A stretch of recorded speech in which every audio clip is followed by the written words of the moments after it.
The courtroom was packed, and I could feel every pair of eyes on me as I sat across from the man I once called my husband. Brandon looked confident, almost smug, as he leaned back in his chair like he owned the place. His expensive suit was perfectly pressed, his hair slicked back just the way he liked it when he wanted to impress people. But I knew better now. I knew what was hiding behind that charming smile. "Your Honor," Brandon's lawyer began, his voice booming across the silent courtroom, "my client has been the supportive husband throughout this marriage. He deserves his fair share of the assets they built together." I almost laughed. Built together? Brandon had never lifted a finger to help with my company. While I was working 18-hour days, coding until my eyes burned, and fighting to get investors to believe in my vision, Brandon was out networking at expensive restaurants and golf courses. At least, that's what he told me he was doing. Brandon stood up then, and I could see that familiar gleam in his eyes. The same look he got when he was about to tell one of his elaborate stories to impress strangers at parties. He straightened his tie and cleared his throat dramatically. "Your Honor, if I may speak," he said, his voice dripping with fake humility. "I know this has been difficult for both of us, but I think it's only fair that I get what I'm entitled to. After all, I supported Elena through the tough times when her little app business was struggling." Little app business? My company was worth $12 million, but Brandon always had a way of making my achievements sound small and insignificant. The judge, a stern-looking woman with silver hair and sharp eyes, nodded for him to continue. I gripped the envelope in my lap tighter, feeling the edges of the papers inside. "Not yet," I told myself. "Let him dig his own grave first." "The truth is," Brandon continued, his voice getting louder and more confident, "I've been patient long enough. I've watched Elena hoard her money while I struggled to make ends meet." "Well, no more." He turned to face the gallery of people watching, spreading his arms wide like he was giving a speech. "After today, I'll finally be able to live off her fortune, just like I deserve." The courtroom erupted. People gasped, whispered, and some even laughed out loud. I heard someone behind me mutter, "What a piece of work." Brandon's own lawyer looked mortified, tugging at his client's sleeve to try to get him to sit down. But Brandon was on a roll now, basking in the attention. "That's right," he shouted over the noise, pointing at me. "She owes me everything. I put up with her workaholic lifestyle, her boring business meetings, her constant stress about money. I deserve to be compensated for my suffering." More laughter rippled through the crowd. Even the court reporter looked up from her machine with raised eyebrows. But I stayed calm, my hands steady as I held the envelope that would change everything. Judge Wong banged her gavel hard. "Order! Mr. Cole, please return to your seat immediately." But Brandon wasn't done. He was practically glowing with satisfaction, thinking he'd just delivered the performance of his lifetime. "Your Honor, I'm just being honest about what this marriage really was. A business transaction. And now, it's time for me to collect my payment." The judge's face was stone cold. "Mr. Cole, sit down now, or I'll hold you in contempt." Brandon finally sat, but he couldn't wipe the smirk off his face. He thought he'd won. He thought his little speech had somehow convinced everyone that he deserved half of everything I'd worked for. He had no idea what was coming. I stood up slowly, my heart pounding, but my voice steady. "Your Honor, may I approach the bench?" Judge Wong looked surprised but nodded. "You may." I walked across the courtroom, feeling Brandon's eyes burning into my back. I could hear him whispering urgently to his lawyer, probably wondering what I was up to. When I reached the judge's bench, I held out the envelope with both hands. "Your Honor," I said quietly, making sure only she could hear me, "I need you to check the date on his signature, the one on the prenuptial agreement he claims he never signed." Judge Wong took the envelope, her eyebrows furrowing as she opened it.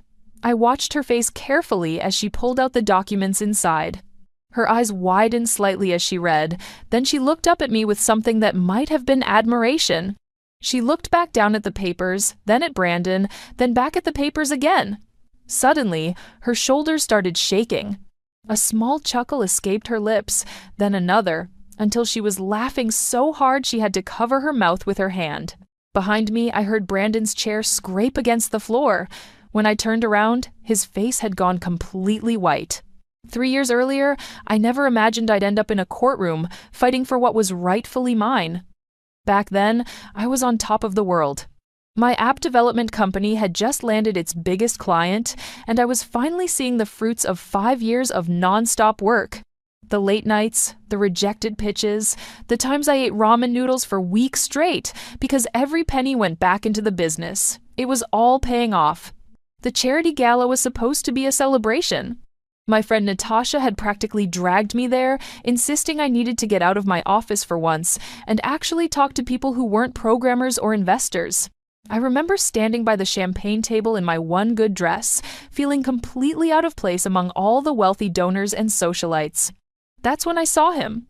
Brandon was standing near the auction display, laughing with a group of well-dressed men. He had this magnetic presence that drew people to him like moths to a flame. His suit looked like it cost more than my monthly rent, and his smile was the kind that made you forget whatever you were thinking about. When our eyes met across the room, I felt something I hadn't felt in years. Butterflies. He walked over to me with the confidence of someone who'd never been rejected in his life. "You look like someone who'd rather be anywhere else but here," he said, his voice warm and teasing. I laughed, despite myself. "Is it that obvious?" "Only to someone who feels the same way," he replied, extending his hand. "Brandon Cole, and you're the brilliant woman behind TechFlow Solutions, aren't you? I've been reading about your company in the business journals." I was shocked. Most people at these events had no idea what I did for a living, and the ones who did usually glazed over when I tried to explain app development. But Brandon seemed genuinely interested as I told him about my latest project, nodding and asking smart questions that showed he was actually listening. "You know what's amazing?" he said, as we moved to a quieter corner of the ballroom. "Most people here inherited their money or married into it, but you built something from nothing. That takes real courage." I felt my cheeks flush. I wasn't used to compliments, especially from someone who looked like he'd stepped out of a magazine. We talked for hours that night about everything from business to travel to our shared love of old movies. When he asked for my number, I gave it to him without hesitation. Our first date was perfect. Brandon took me to a rooftop restaurant I'd never heard of, where the city lights sparkled below us like stars. He told me about his real estate business, how he specialized in luxury properties for high-end clients. He seemed successful and driven, just like me. When he talked about his work, his eyes lit up the same way mine did when I discussed coding. "I've been waiting my whole life to meet someone like you," he said as we shared dessert, "someone who understands what it means to chase your dreams." The romance moved fast, maybe too fast, but I was caught up in the whirlwind of it all. Brandon sent flowers to my office every Friday. He surprised me with weekend trips to wine country and beach resorts. He listened when I complained about difficult clients and celebrated with me when we landed new contracts. For the first time in my adult life, I felt like I had a true partner. 6 months later, he proposed on the same rooftop where we'd had our first date. The ring was stunning, a vintage diamond that he said reminded him of my classic beauty. I said yes without thinking twice. The wedding was everything I dreamed of but never thought I'd have time for. Brandon handled most of the planning, insisting that I focus on my business while he took care of the details. He seemed to know exactly what I wanted before I even knew it myself. The ceremony was elegant but intimate, with just our closest friends and family. During our honeymoon in Italy, Brandon was the perfect husband. He took photos of me in front of every landmark, learned basic Italian phrases to impress the locals, and never once complained when I had to take urgent calls from my office. He seemed proud of my success, always introducing me as my brilliant wife, the tech entrepreneur. But looking back now, I realized there were signs I chose to ignore. The way he always steered conversations toward my business finances, how he'd casually ask about my client contracts and investment accounts, the times I caught him going through my laptop when he thought I was sleeping. I told myself he was just interested in my work because he loved me. I convinced myself that his questions came from a place of caring, not calculation.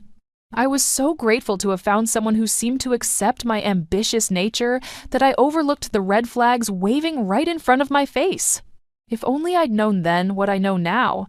If only I'd realized that Brandon's interest in my success wasn't admiration, it was research. The first crack in our perfect marriage appeared 6 months after our honeymoon. I came home early from a client meeting to find Brandon pacing around our living room, his phone pressed to his ear, speaking in hushed, urgent tones. "I told you, I need more time," he was saying, his voice strained in a way I'd never heard before. "The money will be there, I just need another week." When he saw me standing in the doorway, he quickly ended the call and forced that charming smile I'd fallen in love with. "Hey, beautiful, you're home early. Who was that?" I asked, setting down my laptop bag. "Just a difficult client," he said, but his eyes wouldn't meet mine. You know how real estate can be. People get impatient when deals take longer than expected. I wanted to believe him. I needed to believe him.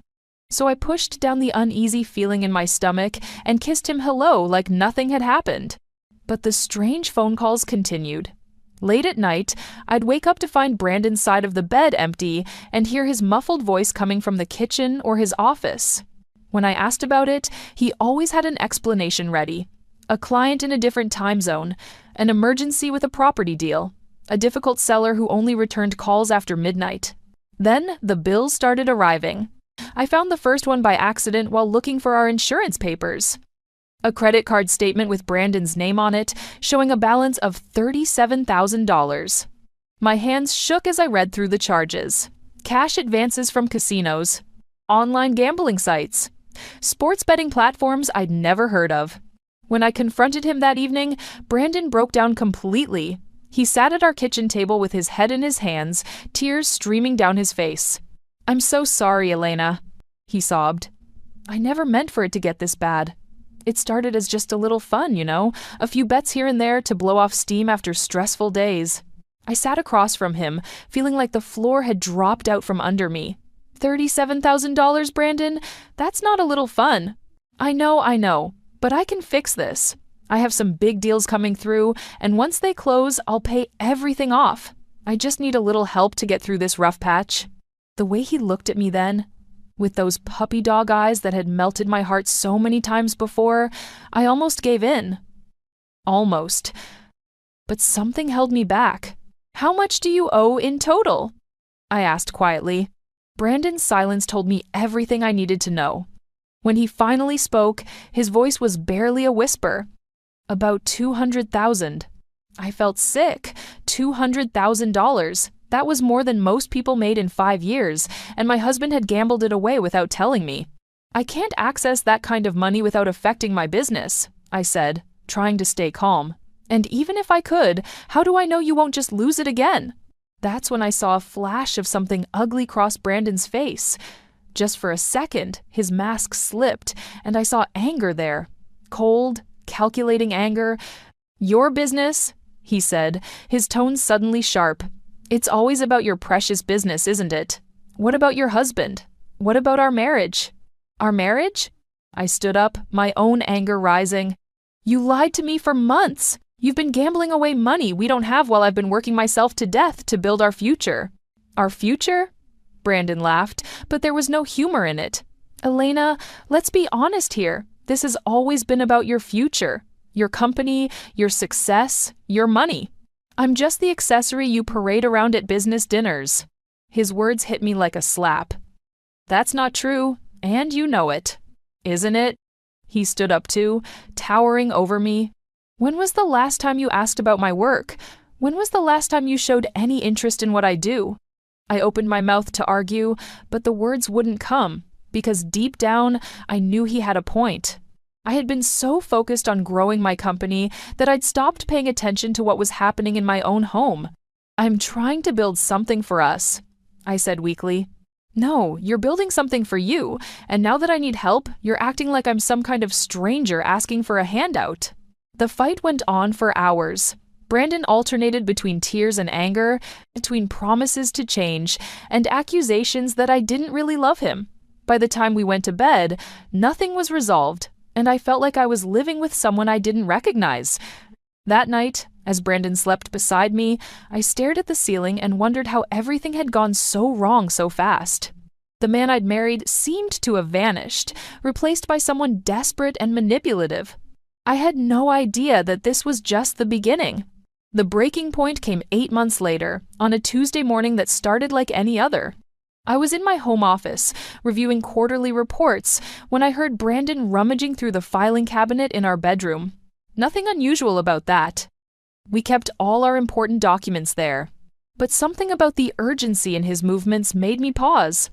I crept to the doorway and watched as he pulled out folders, scanning through papers with frantic intensity. When he found what he was looking for, his whole body relaxed. It was our marriage certificate and some business documents I'd filed away months ago. "What are you doing?" I asked, stepping into the room. Brandon jumped like he'd been caught stealing. "Oh, just looking for our tax documents. I need them for my accountant."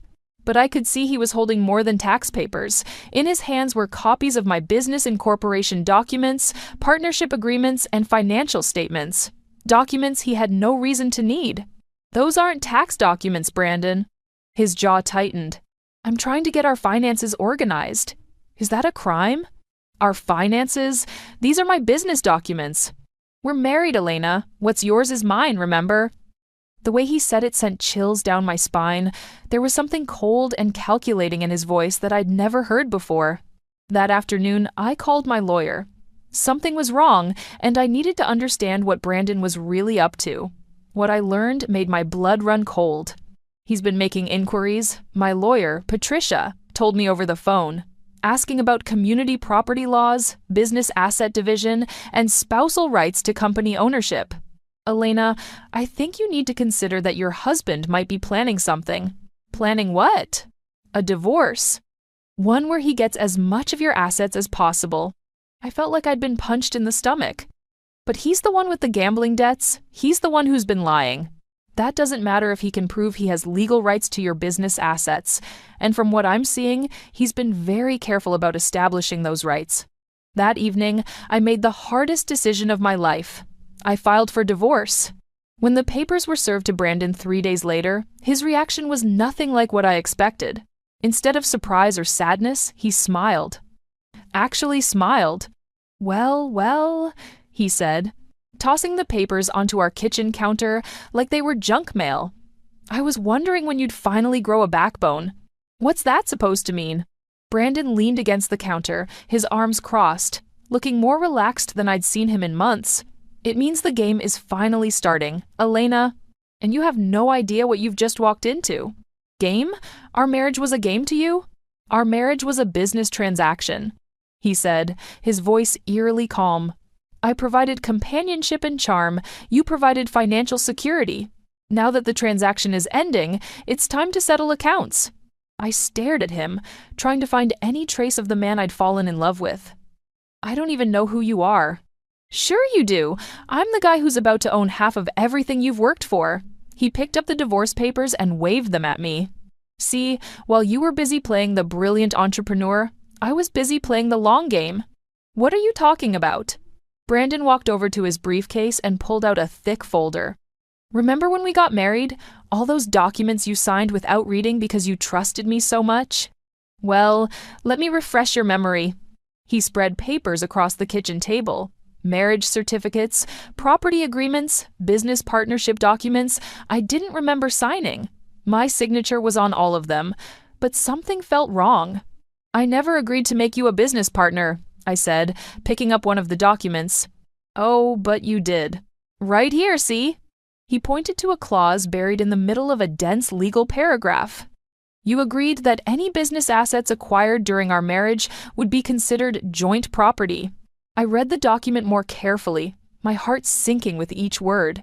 If this was legitimate, Brandon would be entitled to half of everything I'd built. "I never would have signed this," I whispered. "But you did. Your signature is right there, dated 6 months after our wedding. I have witnesses who saw you sign it." "You're lying." Brandon's smile turned predatory. "Am I? We'll let the court decide that, but I'm pretty confident about how this is going to go. You see, Elena, while you were busy being the trusting wife, I was busy protecting my interests." He gathered up the papers and put them back in his folder. "I suggest you get a good lawyer. You're going to need one." As he walked toward the door, he turned back one more time. "Oh, and Elena, you might want to check your business bank accounts. I've already filed preliminary claims on several of your assets. just to make sure nothing disappears before the divorce is finalized. The front door slammed behind him, leaving me alone with the devastating realization that my marriage had been a lie from the very beginning. The next morning, I sat in Detective Carlos Rivera's office, my hands shaking as I tried to explain what I'd discovered. The police station smelled like stale coffee and disinfectant, and the fluorescent lights made everything look harsh and unforgiving. "Mrs. Cole," Detective Rivera said, leaning forward across his metal desk, "what you're describing sounds like fraud, but I need you to walk me through this slowly. When did you first suspect your husband was manipulating documents?" I took a deep breath. "Yesterday, when he showed me papers I supposedly signed. But detective, I'm certain I never signed anything that would give him rights to my business. I'm too careful about legal documents to make that kind of mistake." Rivera was a patient man with kind eyes and graying hair at his temples. He'd been recommended by my lawyer as someone who specialized in financial crimes. "Tell me about your business practices. How do you normally handle legal documents?" I read everything twice, sometimes 3 times. I never sign anything without my lawyer reviewing it first. It's been that way since I started my company 5 years ago. "But your husband is claiming you signed these documents 6 months after your wedding?" "That's what he says. But detective, 6 months after our wedding, I was in the middle of my biggest product launch ever. I was working 18-hour days, barely sleeping. There's no way I would have had time to review and sign partnership agreements without remembering it." Rivera made notes on a yellow legal pad. "I'm going to need copies of everything your husband showed you, and I want to bring in someone who might be able to help us figure out if these documents are legitimate." That's how I met Natasha Brooks. Natasha was younger than I expected, maybe 29, with sharp green eyes and an intensity that reminded me of myself when I was building my company. She worked for the state crime lab as a forensic document analyst, and according to Detective Rivera, she was the best at spotting forgeries and document manipulation. "The first thing we need to do," Natasha explained as she examined the papers Brandon had shown me, "is establish a timeline. When were these documents supposedly created, and what evidence do we have of their authenticity?" She spread the papers across a large table in the crime lab, using a magnifying glass to examine every detail. "Mrs. Cole, do you have samples of your genuine signature from around the time these documents were supposedly signed?" I pulled out my phone and showed her photos of contracts I'd signed during that period. I always take pictures of important documents before filing them. It's a habit I developed after a client tried to claim I'd agreed to terms I never approved. Natasha compared the signatures carefully. "Interesting. The basic structure is similar, but there are subtle differences in pressure and pen movement. It's possible these signatures were traced or copied, but I'll need to run more detailed tests to be sure." While Natasha worked, Detective Rivera shared what his preliminary investigation had uncovered. "Your husband has quite a history, Mrs. Cole. This isn't his first marriage." My stomach dropped. "What do you mean?" "Brandon Cole was married twice before, both times to successful businesswomen. Both marriages ended in messy divorces where he claimed significant assets. Did he get them? In the first case, yes. The woman was so exhausted by the legal battle that she settled out of court. In the second case, the wife fought back, but by then Brandon had learned to be more careful about covering his tracks. I felt sick, so I'm just the latest victim in a pattern. It looks that way, but here's the thing. You might be the one who finally stops him. The second wife, Jennifer, has been trying to build a case against him for years. She's convinced he forged documents in her divorce too, but she never had enough evidence to prove it. Rivera handed me a business card. "I've already contacted her. She wants to help with your case. She has information about Brandon's methods that could be crucial." That afternoon, I met Jennifer at a coffee shop downtown. She was a successful architect, about my age, with tired eyes that told a story of long legal battles and broken trust. "He's very good at what he does," she said, stirring her coffee absently. "Brandon studies his targets carefully. He learns their habits, their weaknesses, their blind spots. Then he exploits them. How long were you married?" 2 years. But he was planning his exit strategy from the beginning. I found evidence later that he'd been researching my business assets before we even got engaged. Jennifer pulled out a folder thick with documents. I've been collecting information about his pattern for 3 years now. Bank records, witness statements, copies of forged documents. I was waiting for him to make another move so I could finally prove what he's been doing. And now he has. Now he has. But Elena, this time we're ready for him. This time we're going to make sure he pays for what he's done. As I drove home that evening, I felt something I hadn't felt in months. Hope. Brandon thought he was so clever, but he'd made one crucial mistake. He'd underestimated me. 2 weeks later, Natasha called with news that changed everything. Elena, you need to get down to the lab right away, she said, her voice buzzing with excitement. I found something that's going to blow this case wide open. I rushed to the crime lab, my heart pounding with anticipation. Natasha was waiting for me with a huge grin on her face and a microscope set up on her desk. Look at this, she said, pointing to one of the documents Brandon had shown me. See this signature that's supposedly yours from 18 months ago? I leaned over the microscope and saw my signature magnified dozens of times. It looked normal to me, but Natasha was practically bouncing with excitement. Now look at this, she said, switching to a different slide. Under the microscope, I could see tiny particles embedded in the ink. These are microscopic fibers from the pen that was used to sign this document. Okay, I said slowly, not understanding why this was so important. Elena, this signature was made with a Pilot G2 gel pen, model number 31256. That specific model wasn't released until 6 months ago. But this document is supposedly from 18 months ago. The implications hit me like a lightning bolt. He backdated the documents. Exactly. Brandon created these papers recently, but he made them look like they were signed over a year ago. He probably thought no one would ever check the ink composition.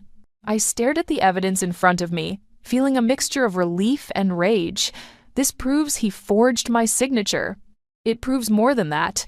It proves he's been planning this fraud for months, maybe longer. This level of document manipulation takes time and preparation. Detective Rivera arrived just as Natasha was explaining the technical details of her discovery. His face lit up when he heard the news. This is exactly what we needed, he said. But we need to be smart about how we use this information. If we tip our hand too early, Brandon might destroy other evidence or flee. What do you mean? I asked. I mean, we let him think he's winning. We let him walk into that divorce, hearing confident that his forged documents will hold up in court. Then we spring the trap. The next few days were the hardest of my life. I had to pretend I didn't know about Brandon's deception while he strutted around our house like he'd already won.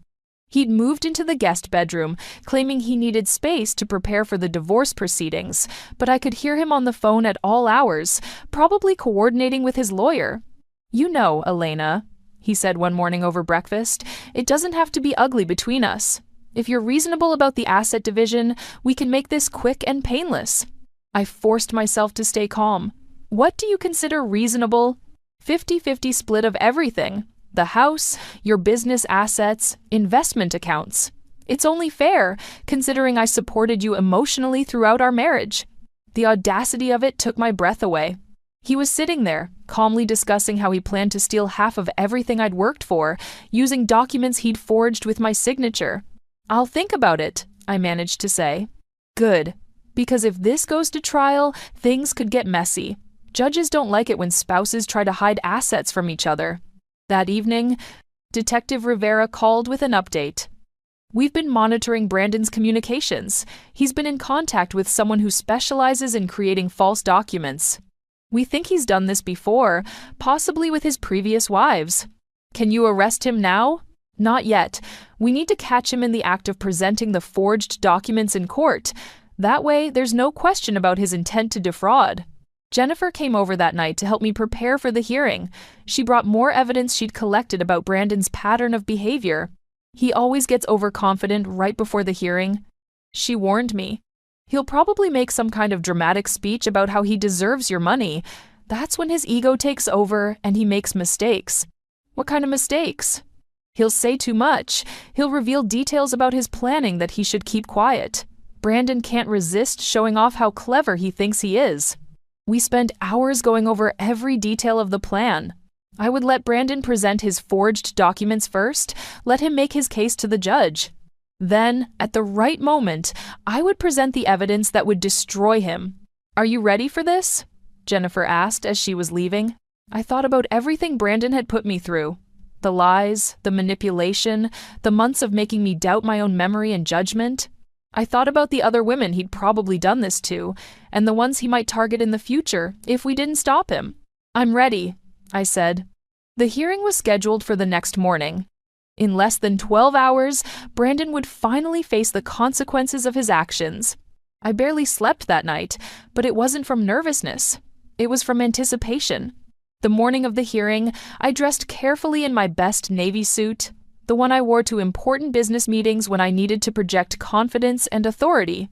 As I looked at myself in the mirror, I thought about how much had changed since that charity gala 3 years ago. The naive woman who'd fallen for Brandon's charm was gone, replaced by someone stronger and wiser. Brandon was already gone when I came downstairs. He'd probably left early to meet with his lawyer and go over their strategy one final time. I wondered if he was nervous, or if his arrogance made him believe he'd already won. At the courthouse, I met with Detective Rivera and my lawyer one last time. Rivera handed me the envelope containing Natasha's analysis and the proof of Brandon's forgery. "Remember," he said, "let him present his case first. Give him enough rope to hang himself." The courtroom was more crowded than I'd expected. Word had somehow gotten out about the case, and several reporters were scattered throughout the gallery. I spotted Jennifer in the third row, giving me an encouraging nod. When Brandon walked in with his lawyer, he looked every inch the successful businessman in his expensive suit and confident stride. He caught my eye and actually winked at me, like this was all some kind of game he was enjoying. Judge Wong called the court to order, and Brandon's lawyer immediately launched into his opening statement about how his client deserved half of the marital assets. I listened with growing disgust as they painted Brandon as a supportive husband who'd sacrificed his own career to help me build my business. Then it was Brandon's turn to speak. "Your Honor," he began, standing up with that familiar theatrical flair, "I want to be completely honest with this court about what our marriage really was." I could see his lawyer trying to signal him to stick to the script, but Brandon was in full performance mode now. "The truth is, I've been patient for 3 years. Patient while my wife built her little empire, patient while she worked 18-hour days and ignored our relationship, patient while she treated me like an employee instead of a partner." The crowd murmured, and I saw several people shaking their heads in disapproval. Brandon was digging his own grave, just like Jennifer had predicted. "But I wasn't just sitting around doing nothing," he continued, his voice getting louder. "I was protecting my interests. I made sure to document my contributions to our partnership. I have signed agreements proving that I'm entitled to half of everything we built together." His lawyer looked mortified as Brandon pulled out the forged documents and waved them in the air. "These papers prove that my wife agreed to share her business assets with me. She signed them willingly, making me a full partner in her company." Judge Wong examined the documents Brandon's lawyer handed her, her expression unreadable. And furthermore, Brandon said, now completely carried away by his own performance, "I think it's time this court knew the truth about what I've had to endure. Living with a workaholic who cared more about money than her own husband? Well, no more!" He turned to face the gallery, spreading his arms wide like he was addressing a crowd of supporters. "After today, I'll finally be able to live off her fortune, just like I deserve. She owes me everything for the years I wasted supporting her selfish ambitions." The courtroom erupted in shocked gasps and nervous laughter. Even the court reporter looked up from her machine in disbelief. Brandon's lawyer was frantically tugging at his sleeve, but Brandon was too caught up in his moment of triumph to notice. "That's right," he shouted over the noise. "I put up with her boring business meetings, her constant stress about money, her complete lack of appreciation for everything I sacrificed. I deserve to be compensated for my suffering." Judge Wong banged her gavel hard. "Mr. Cole, please return to your seat immediately." But Brandon wasn't finished. He was practically glowing with satisfaction, thinking he'd just delivered the performance of his lifetime. "Your Honor, I'm just being honest about what this marriage really was, a business transaction, and now it's time for me to collect my payment." The judge's face was stone cold. "Mr. Cole, sit down now or I'll hold you in contempt." Brandon finally sat, but he couldn't wipe the smirk off his face. He thought he'd won. He thought his dramatic speech had somehow convinced everyone that he deserved half of everything I'd worked for. That's when I stood up. "Your Honor, may I approach the bench?"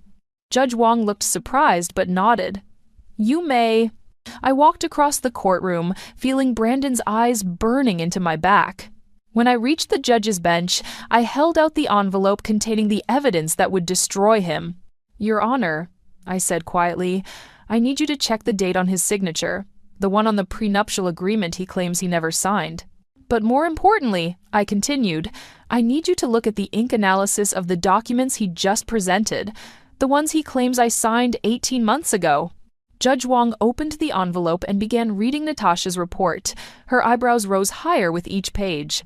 "Your Honor," I said, my voice steady and clear, "those documents were created with a pen that wasn't manufactured until 6 months ago. Mr. Cole has been planning this fraud for months, forging my signature and backdating legal documents to steal my assets." The judge looked at the evidence, then at Brandon, then back at the evidence. Her shoulders started shaking as she read Natasha's detailed analysis of the ink composition and fiber evidence.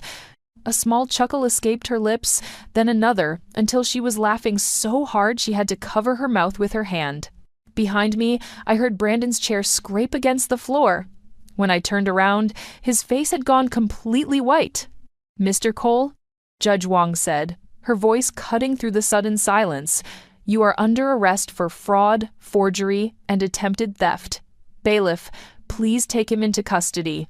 As the bailiff approached Brandon with handcuffs, he looked at me with pure hatred in his eyes. "You think you're so smart," he hissed. "No," I replied calmly. "I just learned not to trust people who are too good to be true." The courtroom erupted in applause as Brandon was led away in handcuffs. Detective Rivera was already on his phone, probably coordinating with other jurisdictions to investigate Brandon's previous marriages. Judge Wong dismissed all of Brandon's claims and awarded me full custody of my assets, plus damages for the emotional distress and legal costs his fraud had caused. As I walked out of the courthouse, Jennifer was waiting for me with tears in her eyes. "We did it," she said, hugging me tightly. "We finally stopped him." 6 months later, Brandon was sentenced to 5 years in prison for fraud and forgery. The investigation revealed that he'd targeted at least 4 other women over the past decade, stealing hundreds of thousands of dollars through similar schemes. I rebuilt my life slowly, focusing on my business and learning to trust my instincts again. The experience taught me that sometimes the most dangerous predators are the ones who seem too perfect, too charming, too good to be true. But it also taught me that I'm stronger than I ever imagined, and that justice, while sometimes delayed, has a way of finding those who think they're too clever to get caught. Brandon thought he could live off my fortune, but in the end, the only thing he earned was a prison cell and the knowledge that his victims were no longer afraid of him. The signature that was supposed to make him rich became the evidence that set us all free.